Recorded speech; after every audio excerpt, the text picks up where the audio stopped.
ये लोग शहीदों की चिता पे थूकने वाले लोग हैं। ये लोग शहादत की खून से सत्ता की कुर्सी स्थापित करते हैं। नमस्कार, आदाब, मैं हूं सिमाब। ये बात आज इसलिए कही जा सकती है क्योंकि सत्यपाल मलिक जो भारतीय जनता पार्टी के सबसे सीनियर नेताओं में शुमार किए जाते हैं, उन्होंने द वायर को दिए गए एक इंटरव्यू में जो सनसनीखेज खुलासा किया, उससे हर इंसानी का सर शर्म से झुक जाना चाहिए। 40 जवान शहीद हो गए, उनकी जो बॉडी थी उनके चिथरे उड़ गए और प्रधानमंत्री रोते हुए ये भाषण देने लगे कि पाकिस्तान की नापाक साजिश की वजह से 40 जवानों की मौत हो गई। भारत के लोगों, हमें वोट दे दो, एक बार फिर से हम सत्ता में आ जाएंगे तो इन जवानों की जो शहादत है उसका बदला हम ले लेंगे। लेकिन इन सारे मामलों का खुलासा कर दिया गया है। सत्यपाल मलिक उस वक्त लेफ्टिनेंट गवर्नर हुआ करते थे जम्मू कश्मीर के, और कहा यह जाता है कि सत्यपाल मलिक किसानों के सबसे करीब लीडर रहे हैं। किसान आंदोलन से आए हुए बीजेपी के वो नेता हैं जिसको भारतीय जनता पार्टी ने लगभग 3 से 4 राज्य में राज्यपाल बना करके भेजा। वो बिहार में भी थे, उनके जो काम करने का तरीका था वो बिल्कुल अलग था।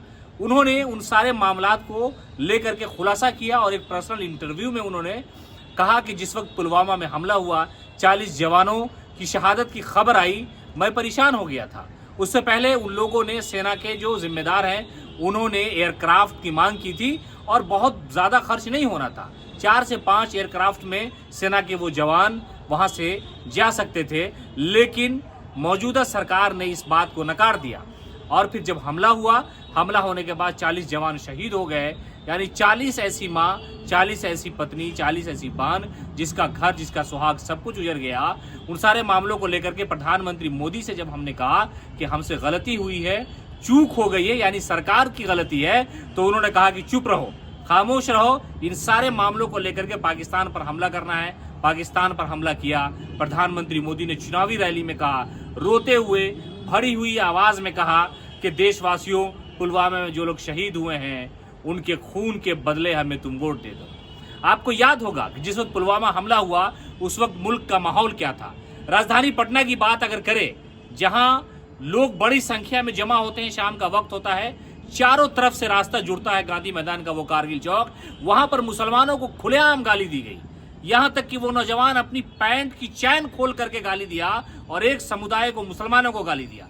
पुलवामा में हमला सरकार ने कराया।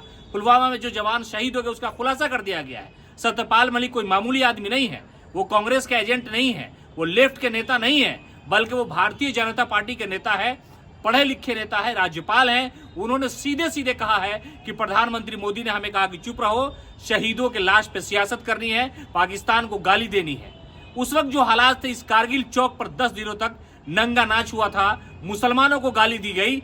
पाकिस्तान ने अगर हमला किया था तो पाकिस्तान पर हमला कर दिया जाता। पाकिस्तान, लाहौर, इस्लामाबाद तक प्रधानमंत्री मोदी चले जाते। भले वो अब जाते हैं बिरयानी खाने के लिए, हमला करने या गाली देने की नीयत से नहीं जाते हैं। लेकिन पुलवामा में जो हमला हुआ, सरकार की नाकामी की वजह से हुआ।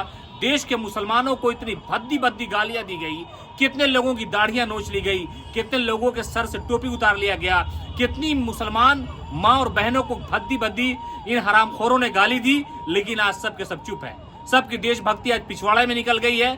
कोई भी बोलने के लिए तैयार नहीं है कि 40 जवानों की जो शहादत है वो इन भारतीय जनता पार्टी के नेताओं की वजह से हुआ, सत्ता में बैठे हुए लोगों की वजह से हुआ। और इन सारे मामलों पर गुजरात का एक आदमी जो देश का प्रधानमंत्री है, वो व्यापार करने की भाषा सत्यपाल मलिक से ये कहते हुए कहता है कि इस मामले पे चुप रहो। और ये पूरी की पूरी बात, पूरा इंटरव्यू सोशल मीडिया पर है। जितनी भी बड़ी पार्टियां हैं, आरजेडी है, कांग्रेस है, सारी पार्टियों ने उस सारे वीडियो क्लिप को लगाया। आप जाकर के देख सकते हैं किस तरह से प्रधानमंत्री मोदी, गृह मंत्रालय और पूरी की पूरी सरकार उन जवानों की जो लाश थी उस पर सियासत किया। किसी भी देश में रहने वाले व्यक्ति, किसी भी राजनेता को शर्म आनी चाहिए। ये लोग शहीदों के चिता पे थूकने वाले लोग हैं। क्या आप बताइए, राजनीति और सत्ता के लिए सब कुछ किया जा सकता है? हमें तो लगता है कि इन सारे मामलों का जो प्रकरण है, ये सरकार को पता था कि सत्यपाल मलिक इन सारी चीजों का खुलासा करने वाले हैं। शायद इसलिए अतीक और असद का जो मामला, इनकाउंटर वाला, उस मामले को ले आया गया। यानी फिर से राजनीति मुसलमानों के इर्द गिर्द लाई गई। जिस वक्त हमला हुआ, जिस वक्त 40 जवान शहीद हो गए, आज उनका कोई पूछने वाला नहीं है। प्रधानमंत्री रोते थे उन आर्मी के जवानों के लिए। अब तो खुलासा हो गया कि सरकार ने ही उन लोगों के साथ ये किया। सरकार के ही लोग चाहते थे कि हाँ ऐसी घटना हो जाए ताकि पाकिस्तान को, मुसलमानों को गाली दी जाए और फिर हम सत्ता में आ जाए, और कामयाबी मिली भी। लेकिन मुझे लगता है कि ये सारा मामला जो बम विस्फोट होने वाला था, सत्यपाल मलिक का इंटरव्यू जब सामने आने वाला था, उससे पहले ये पूरा प्रकरण अपनाया गया उत्तर प्रदेश में, और असद का जो इनकाउंटर किया गया, अतीक का जो प्रकरण है वो सारा लाया गया। लेकिन सबसे अफसोस की बात है कि भारतीय जनता पार्टी इतनी बड़ी गलती की इन सारे मामलों का खुलासा सत्यपाल मलिक ने किया है। भले ही सत्यपाल मलिक ने देर से किया, जिस वक्त ये मामला हमला हुआ था उसी वक्त उनको कहना चाहिए था।